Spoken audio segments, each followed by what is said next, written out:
আজকের দিনটা ছিল 12ই মে। আজকে সোমবার। এখন প্রায় বিকেল 5টার মতন বাজছে। সকাল থেকে প্রচুর গরম, গুমোটের পরে এই বিকেল বেলায় দেখছি কালো করে মেঘ করে এসেছে।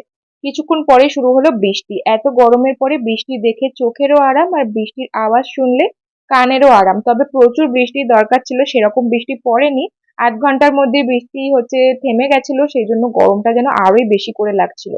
রেডি হয়ে আমি আর মামুনি যাচ্ছিলাম আমাদের সামনের বাড়িতে। ওদের একটা ছোট্ট বেবি হয়েছে, তো তাকেই দেখার জন্য যাচ্ছিলাম। তার জন্য দুটো জামা, র্যাটেলস এই সমস্ত কেনা হয়েছে।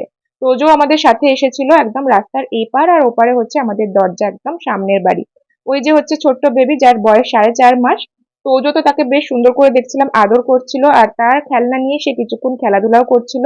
আজকে এই বাড়িতে আছে হচ্ছে নাম সংকীর্তন, সেই জন্য ওরা লুচি, পনির এই সমস্ত কিছু করেছিল।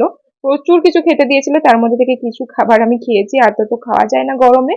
তারপর এখানে পেপসি দিয়েছিল, যেটা খেয়ে অনেক রিল্যাক্স হলাম। তারপরে বাড়ি এসে ফ্রেশ হয়ে গেছিলাম, তবে নাম সংকীর্তনের সময় আর যেতে পারিনি। আমাদের বাড়ি থেকে এই ভিডিওটা তুলেছি, কারণ তোজো ঘুমিয়ে গিয়েছিল, 10টা বাজতে যাচ্ছে। আর এই যে আমাদের আজকে নিরামিষ মেনু হয়েছিল, পটল ভাজা রাত্রে করা হয়েছে, তার সাথে পোস্তর তরকারি আছে, পনির, আর তার সাথে ডালও আছে। আজকের দিনটা এরকম ভাবেই গেল, আর বৃষ্টিটা পড়ার জন্য একটু ঠান্ডা ঠান্ডা হাওয়া দেওয়াতে যেন অনেকটাই রাত্রেবেলাতে আরাম হচ্ছিল।